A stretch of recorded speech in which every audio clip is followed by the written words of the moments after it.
my fiancée and her mother spoke in secret, so I recorded them and uncovered a chilling conspiracy to rob me and fake our entire love. I, a 28-year-old male, never thought I'd be posting here, but I need to get this off my chest. Honestly, looking back, I probably should have seen the red flags. But you know what they say about love being blind? Yeah, turns out it can make you straight up stupid too. So, here's the deal. I got engaged to this amazing woman. A 26-year-old female. Or at least I thought she was amazing at the time. We'd been dating for about 1.5 years, and everything seemed perfect. She was smart, beautiful, and we just clicked, you know? We had our cultural differences. I'm American born and raised, while she comes from a different background. But hey, that's what made us interesting, right? God, I was so naive. Let me give you some background. My parents moved to the United States in their 20s to chase the American dream, and they absolutely killed it. They supported me when I moved out at 19, helped me through college, and basically taught me that independence is key to personal growth. Pretty standard American stuff, right? Well, my fiancé came from a culture where living with your parents isn't just normal, it's expected, even after marriage. When she first brought it up, I thought she was joking. Like seriously, living with the in-laws? That's when the first discussion happened. And by discussion I mean she gave me this whole speech about respecting cultural differences and how this was non-negotiable in her family. Here's where I might have been the asshole. Trying to be culturally sensitive, I straight up told her I wasn't comfortable with it.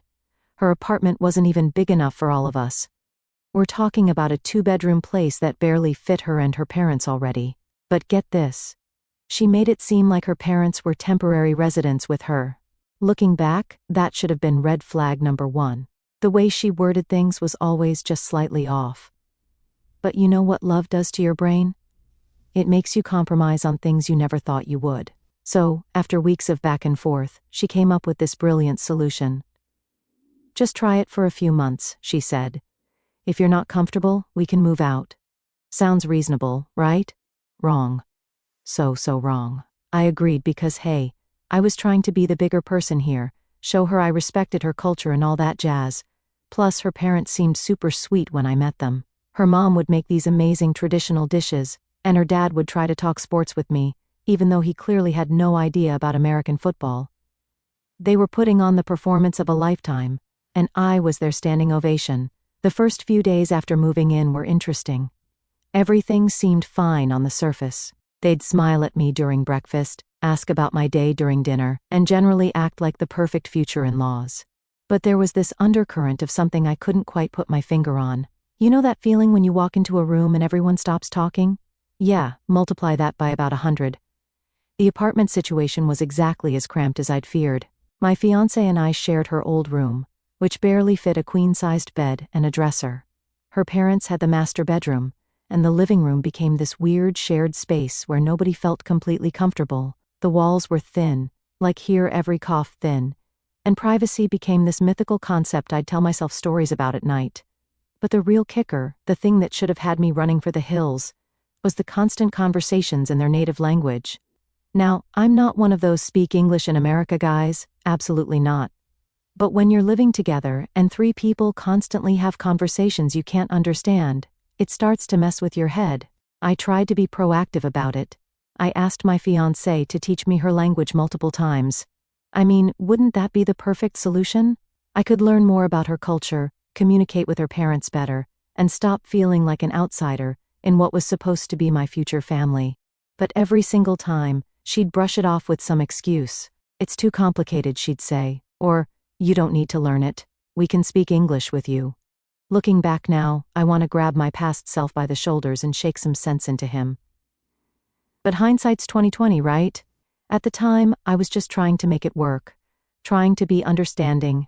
Trying to be the kind of partner who could bridge cultural gaps and make this multicultural relationship thing work. You know how in movies there's always that scene where someone walks into a room and everyone suddenly starts speaking in whispers? That was literally my life, except the whispers were in a language I couldn't understand. Let me paint you a picture of a typical evening. I'd come home from work, exhausted from my tech job, relevant later, and they'd be sitting in the living room, chatting away in their native language. The moment I walked in, my fiancé's mom would get this look on her face, like when you catch someone talking about you but they try to play it cool. My fiancé would quickly switch to English, asking about my day with this overly bright smile that never quite reached her eyes. I started taking online language classes in secret. Yeah, I know what you're thinking. Why the secrecy? But after my fiancé shot down my requests to learn their language so many times, it felt weird bringing it up again. Plus, part of me wanted to understand what they were saying without them knowing I could. Petty? Maybe. But remember how I mentioned those weird vibes? They were getting stronger. The classes were basic stuff, hello, goodbye, numbers, that kind of thing. But I managed to pick up a few key phrases. The one that kept coming up? Get it done. My future mother-in-law would say it to my fiancé constantly, always with this urgent tone that made the hair on the back of my neck stand up. When I'd look at them questioningly, they'd both just smile and wave it off. Here's where it gets really sketchy. I noticed a pattern. Every time my fiancé and I would talk about money or our future plans, her mom would suddenly need to discuss something important with her in their language. These important discussions would always leave my fiancé looking stressed, and her mom looking annoyed. One particular incident stands out. I was talking about buying a house after our wedding. I had some savings and a good job in tech. Suddenly, my future mother-in-law practically dragged my fiancé into the kitchen for one of their private chats. I could hear their voices getting heated, but of course I couldn't understand a word. When they came back, my fiancé immediately started asking about joint bank accounts and whether I'd thought about adding her name to my existing accounts. The honeymoon planning, or lack thereof, was another red flag the size of Texas. Every time I brought it up, my fiancé would have some excuse.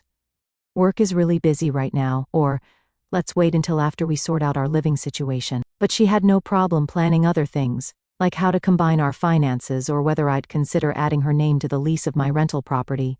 Yeah, I have one, and no, I hadn't told her about it yet. I tried talking to my parents about it, but they were trying so hard to be supportive of my multicultural relationship that they kept making excuses. It's just cultural differences, my mom would say. Give it time, my dad would add, but my gut was screaming that something wasn't right. The worst part?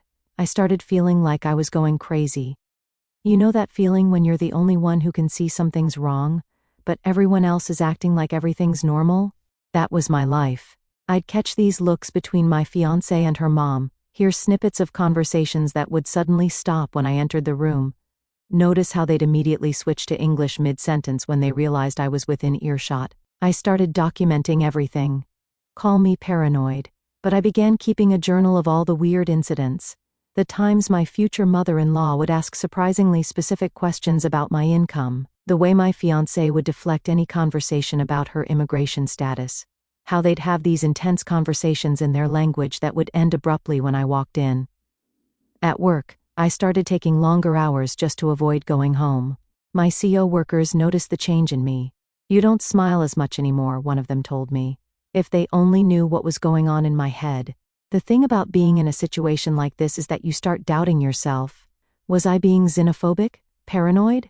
Maybe I was just looking for problems because I was stressed about the engagement. But then something would happen, like catching my future mother-in-law quickly closing a notebook when I walked in, or my fiancé getting super defensive when I asked about her childhood here in America. And those doubts would come rushing back. Remember how I mentioned my future mother-in-law kept saying get it done in their language? Well, things started getting really intense about 2 months into living together. Their private conversations went from suspicious to straight-up aggressive. My future mother-in-law wasn't just saying it anymore, she was practically hissing it at my fiancé when she thought I wasn't paying attention. One night, I was in our bedroom, working late on my laptop. Thin walls, remember? And I could hear them arguing in the kitchen. My future mother-in-law's voice was getting louder and louder, even though my fiancé kept shushing her. The only words I could understand were get it done, and what sounded like bank in their language. When I walked out to get some water, they both froze like deer in headlights. My fiancé quickly said they were discussing wedding preparations at 11 o'clock at night. Right. The next day, my fiancé started acting weird about my phone, like weird. She'd peek over my shoulder when I was texting, asking casual but not casual questions about my banking apps. Oh, you do all your banking on your phone? That's so convenient. Do you ever worry about security? Then she suggested we should share our password since we're getting married anyway. Yeah, no. Here's where it gets really messed up. I caught her going through my work bag one morning. She played it off like she was looking for gum, but I'm not an idiot. My work laptop was in there, along with some financial documents I'd brought home to review. When I confronted her about it, she burst into tears, saying I didn't trust her, and how could I accuse her of snooping when she was just looking for gum. Classic Darvo, as you guys pointed out in the comments. The pressure about the joint bank account was getting insane. Every single day she'd find some way to bring it up. My friend just opened a joint account with her fiancé. It's so romantic. Or, don't you think it would be easier to plan the wedding if we combined our finances? When I'd say I wanted to wait until after the wedding, her mom would start rapid fire talking in their language, and my fiancé would look like she was about to have a panic attack. I started noticing other weird things too, like how they never got any mail at the apartment. None. Zero. In 2 months of living there, I never saw a single piece of mail with their names on it. When I casually mentioned this, my future father-in-law mumbled something about paperless billing and changed the subject. Then there was the incident with my fiancé's childhood photos. She'd told me she grew up here in America, right?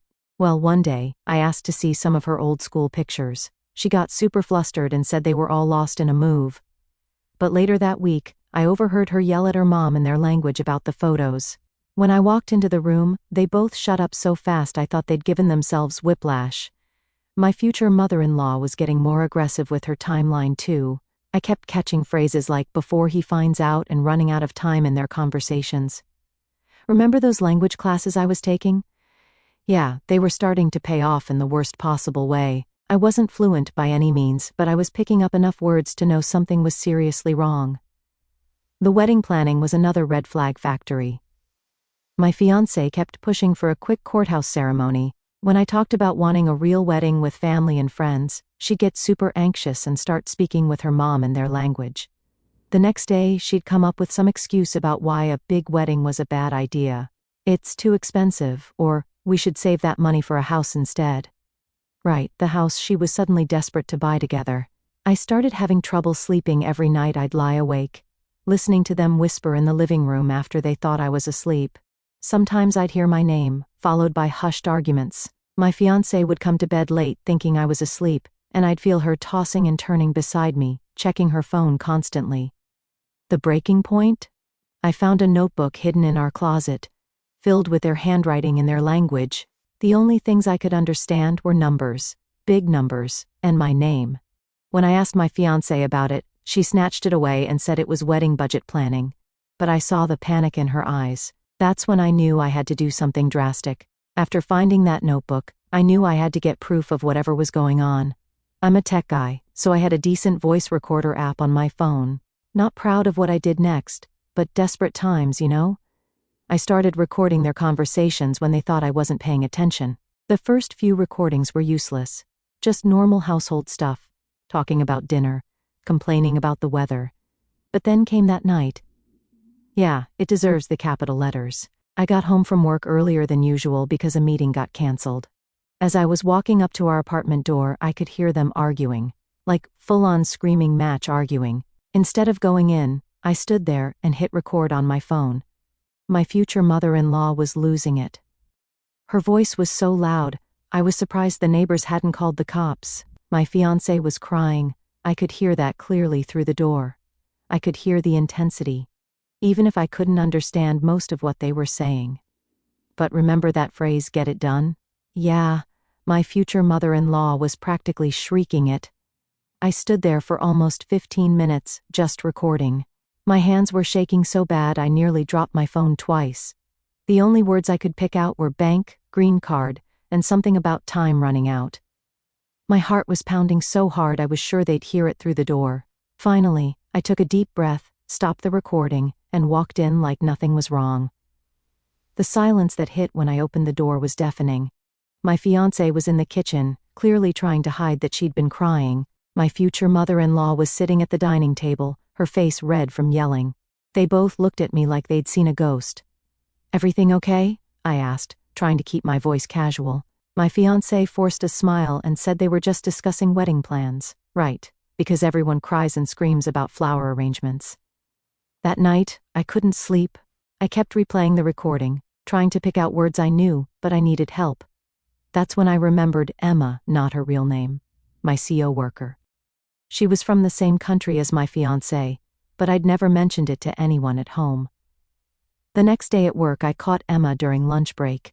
My hands were sweating as I approached her desk. "Hey, can I ask you something kind of weird?" She looked up from her salad, probably thinking I needed help with a coding problem or something. "I know this is strange, but do you speak their language?" Her eyes lit up, and she nodded. That's when I told her I needed help translating something. I didn't give her any context at first, just asked if she'd listen to a recording. We went to one of the empty conference rooms. My hands were shaking so bad I could barely hit play on my phone.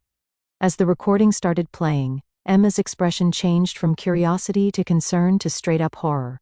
About halfway through, she grabbed my arm. "Stop the recording," she said. Her face had gone pale. "Who are these people?" When I told her it was my fiancé and future mother-in-law, she looked like she was going to be sick. "You need to get out of there," she said. "Like today, and you need to call the police." I laughed nervously, thinking she was exaggerating. She wasn't laughing. "This isn't funny," she said. "They're planning something really bad." That's when she translated everything, every single word. With each sentence, I felt my world crumbling around me. The green card thing? That was just the tip of the iceberg. They were planning to clean out my accounts once they had access. The notebook I found? It was a detailed list of my assets they'd managed to discover. The worst part? The phrase my future mother-in-law kept screaming about getting done? It was about getting my fiancé's name on my accounts before I figured out the truth about her status. Turns out, my fiancé wasn't just hiding her immigration status, she was hiding a whole history of similar scams. I sat there in that conference room, feeling like I was going to throw up. Emma kept asking if I was okay. But how do you respond to finding out your entire relationship was a con? That the woman you loved had been playing you from day one? Let me break down the full conversation she translated, and trust me, it gets wild. My future mother-in-law wasn't just angry, she was panicking because their whole timeline was falling apart. Here's what they were arguing about, fiancé. "I can't rush him about the joint account anymore.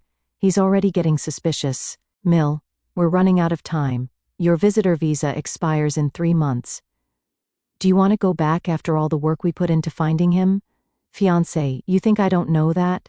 But he's different from the others. He actually checks his accounts every day. He works in tech. He's not stupid." "Mill, then you're not trying hard enough. Why do you think we chose him?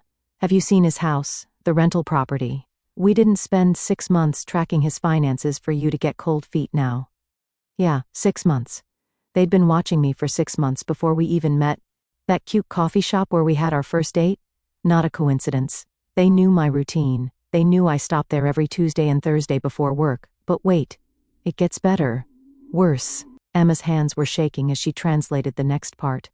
"Mill, your sister managed to get everything done in 4 months with her target. Why are you taking so long? Fiancé, because her guy was an idiot. This one has everything locked down. I can't even get his phone password.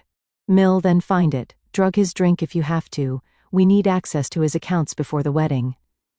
Emma stopped translating at this point and just looked at me. "There's more," she said. "But are you sure you want to hear it?" I nodded. I needed to know everything. "Fiancé, what if he finds out about the others? About Detroit?" "Mill, he won't. That idiot never pressed charges. He was too embarrassed about falling for it. Just like the others. Others. Plural. Detroit. My fiancé had done this before. Multiple times. I was just the latest target in their family scam operation." Emma explained that they were discussing at least 3 previous targets. Their word, not mine. The worst part? The absolute gut punch of it all? Here's what my loving fiancé said when her mom asked why she was getting cold feet. "Fiancé, why do you think I agreed to marry him? Have you seen his house? It's huge.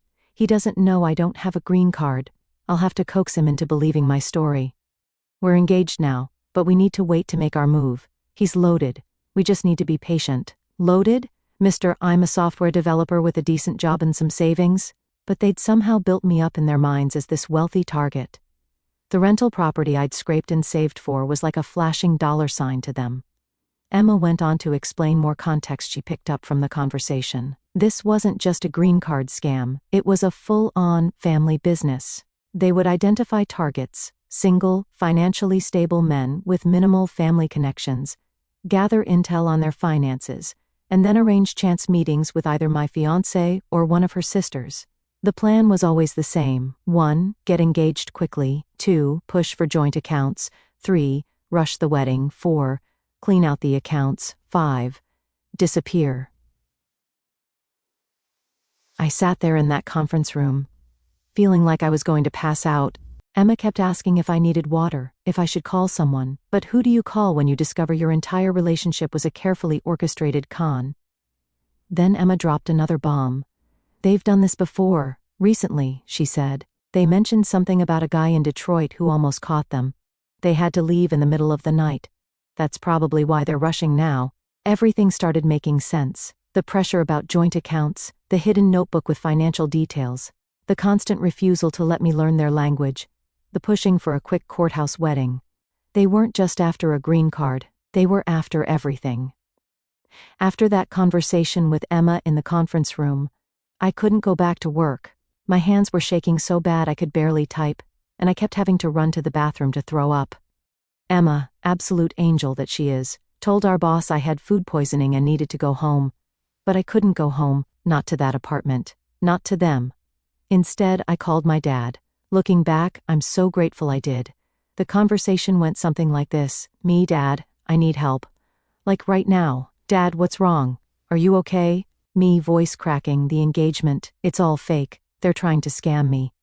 Dad, dead silence for a moment. "I'm on my way. Don't go home, meet me at local diner." I sat in that diner for 45 minutes, jumping every time the door opened. My dad showed up with my mom, who'd left work early, and my uncle, who's a cop. Thank God for group texts, am I right? I played them the recording, and Emma had sent me a rough translation via email, which I showed them. My mom started crying. My dad looked like he was about to commit murder. My uncle went straight into cop mode, asking questions about timelines, documentation, everything they'd said or done that seemed suspicious now. Here's where it gets intense. We needed to get my stuff out of the apartment, but we had to be smart about it. My uncle advised us to do it while my fiancée was at work, but we knew her mom would be home. Thing is, we couldn't wait. My uncle was worried they might destroy evidence if they realized I knew. So, we made a plan. My dad and uncle would come with me. My mom would wait in the car as a lookout. She insisted on being involved somehow. We'd get in, get my stuff, and get out. Document everything but don't engage. When we got to the apartment, my future father-in-law was there instead of the mom. The look on his face when he saw me with my dad and uncle, I'll never forget it. He tried to stop us from entering, saying we needed to wait for my fiancée. My uncle flashed his badge, off duty but still, and said, "Sir, I suggest you step aside." The next 20 minutes were a blur. We grabbed my important documents first. Thankfully, I kept those in a locked box in our closet. Then clothes, electronics, everything I could think of that was mine. My dad was methodically photographing everything we took, smart thinking, in case they tried to accuse me of stealing later. My father-in-law kept trying to call someone, probably my fiancé or his wife, but nobody was picking up. He followed us around the apartment, alternating between pleading and threatening in broken English. "You don't understand," he kept saying. "This is all a misunderstanding." Yeah, right. The only misunderstanding was me thinking their daughter actually loved me. The whole time my phone was blowing up with texts from my fiancé. "Where are you? Why aren't you at work? My dad says you're taking your things. Please answer me. Whatever you think you know, it's not true. We need to talk." My uncle had already advised me not to respond to anything. Document everything, save every message, but don't engage. The final straw? While we were packing, my father-in-law got a call he didn't manage to take outside in time. It was my fiancé's sister, you know, the one who'd successfully scammed that guy in Detroit. We could hear her voice through the speaker. "Did he find the papers?" "Make sure he doesn't find the papers." My dad had to physically hold me back from tearing apart the apartment looking for whatever papers they were talking about. My uncle reminded me we had enough evidence already with the recording. As we were leaving, my father-in-law made one last attempt. "Please, we can work this out. She loves you. Think about her future." My dad, my quiet, peaceful dad, who I've never heard raise his voice, turned around and said, The only future you need to think about is the one where you're explaining this to federal authorities. We drove straight to my uncle's precinct to file a report, then to my parents' house, where my mom stress-baked 3 batches of cookies while calling every wedding vendor to cancel. We hadn't paid any deposits yet, thank God. I will update you guys on everything. Now, I am leaving that place. Update 1, holy crap. This blew up way bigger than I expected. Thanks for all the awards and support. To everyone asking for an update, grab your popcorn because this rabbit hole goes deep. First off, my dad's lawyer. Absolute beast. The moment she heard the recording, she didn't just see a fraud case, she saw a whole criminal enterprise. Turns out, she'd handled a similar case 2 years ago in another state. Guess what? Same MO, different sister. Small world, huh? The first couple of weeks were intense. My lawyer advised complete radio silence with my ex and her family, which was harder than you'd think. They tried everything, showing up at my parents' house. Cops were called, calling from different numbers, having friends reach out on social media, even sent a freaking priest to talk to me, not even our religion. But the best part? They didn't know we had the recording. They thought I'd just gotten cold feet or found some minor inconsistency. Oh boy, were they in for a surprise. The investigation started small, just my case, but then my lawyer started digging. Remember that guy in Detroit my ex mentioned? They found him. Turns out he wasn't the only one.